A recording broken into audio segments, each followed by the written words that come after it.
I figured you'd try it that way because the other ways haven't worked for you yet to know the starter.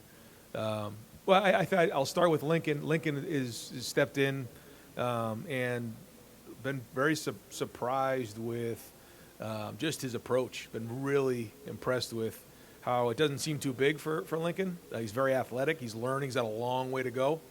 He came in the summer, but excited to have him here.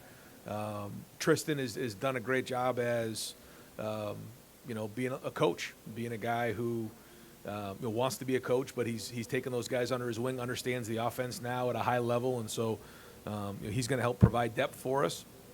And that's important because this is the most depth we've had, as you know, Tim, in a long time at the quarterback position, which will allow us to do some things maybe we haven't done in the past. And then you have Devin and Kyle, and they both had very good summers. They both have shown leadership, and Mick has really put him in situations to do that. Now it's going to be time to go put it on the field. And, we obviously would like for someone to emerge here quickly, but, we'll kind of have to see once we get on the field. The two areas, just in terms of guys going into a conference game on the road, we did that a couple years ago against Minnesota. Last year, we're playing Notre Dame at home, and this year it's Indiana on the road. Your concern is guys who haven't played, guys that don't have the experience, and the two guards have played, and the two tackles in the center haven't. Now I'm excited about some of our options there. Josh Fryer is really, looks good. He cut weight. He's doing better. Tegra. We also added Josh Simmons, who prefers to be called Jimmy, by the way, so we're going to have to call him Jimmy Simmons. Luke Montgomery is been in the mix. He shot a really good summer. And so, we have Vic Cutler we've added. So we have some good pieces there, but they just haven't played. And so that's where this offseason has been important. But now in August, it's going to be critical for them to build the chemistry and to make sure that they solidify themselves as starters. I think, we have enough people there that we feel good we can find that, but they have to go do it. So that's obviously something that we got to make sure we're focused on. And then obviously the quarterback position. Those are probably the two biggest areas where we got to make sure we're doing a great job.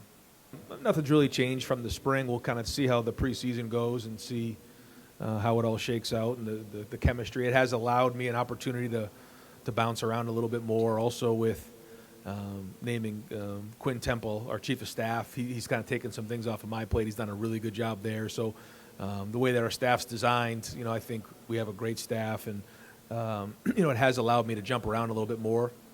Once we get into the teeth of the season, I just I know how it's going to go probably for me.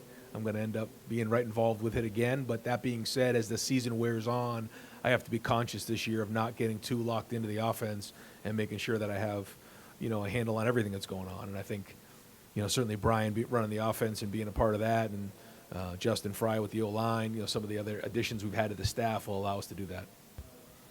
I think it started off with, the way the regular season ended, and then that whole bowl prep leading up to it.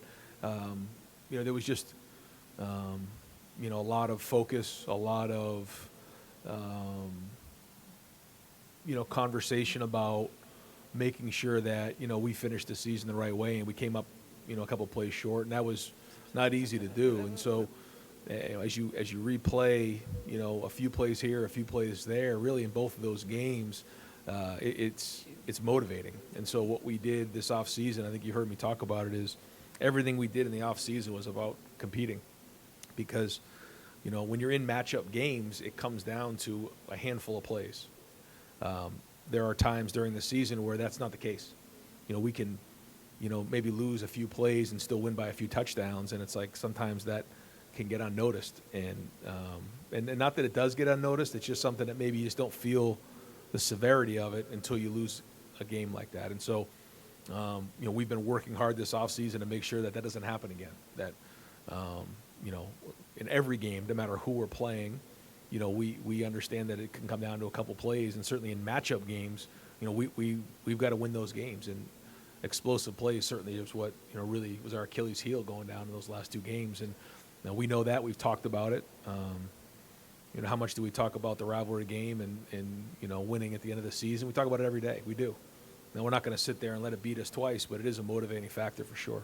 It's a great question because it's something that comes up all the time on both sides of the ball this time of year is, you have a general idea of what your offense and what your defense is, but ultimately you have to tailor it to what your guys can do. And that's something that, coming off of last season, number one thing we know, explosive plays. There was a lot of improvement made, but those are the things that hurt us. So how do we get that fixed? And that's obviously been something that we've really focused on. But also, how do we now take a group of guys that have been in the system now for a year and take the next step and put the right people in the right spots? And that's really what it comes down to, and not just something that maybe has worked in the past couple years doesn't necessarily mean that it's going to work moving forward. Or maybe it's something that, use up as a changeup that you used to use as your fastball. And that's all the art of especially college coaching. And that's all the conversation that's being had right now, is putting the right guys in the right place to be successful and then get really good at it. I think we did that in the spring, and hopefully we can build on that here in August. In I guess the last, now going on 7 years, we've been in this situation quite a few times at Ohio State, and just, not knowing who the quarterback's going to be going into the season. You had a new one with Dwayne, and you had a new one with Justin, then you had a new one with CJ, and here we are again. So when you go into these situations, you'd like for someone to emerge during camp, but who knows if that's going to happen or not. You'd like to see somebody emerge, and then you name them just like we've done with CJ and Justin and Dwayne. But, if that doesn't happen, then maybe that is the case. We'll have to evaluate it from there. But, we'll see. I know that, we got to go and win that first game on the road, so we're going to do everything we can and do what's right for Ohio State. So, again, I'm excited to see these guys compete and go put it on the field. It's so much different when you're just throwing routes on air, you're going through workouts, than when you're actually playing football. And we got to go start playing football here and figuring out who the quarterback's going to be. Yeah, first off, they're both very bright. They both very energetic. They recruit at a high level. They connect with players very well, and they have credibility. Keenan has been with us really since I've been at Ohio State, and he's been in different rooms. He's learned. He's taken on a lot of roles. He's got a lot of respect from so many people in that building because of his work ethic, because of the relationships he has with his players. And it's not just the tight ends. I mean, you go in there for a workout at 6 a.m, he's right there with his players. You go out there for a team run at 4 o'clock, he's there running with them. And players like that. How do you, create relationships and connection with players? You spend time with them, and he does that. And he's also very, very intelligent. And then Brian, same type of thing. His credibility that he has because he played the position of wide receiver, because he went on to play the position in the NFL. And he's brought guys along and developed guys in that room. And the next, logical progression for him is being a coordinator, which, up to this point, he's tackled everything and really succeeded. So we expect him to do the same thing.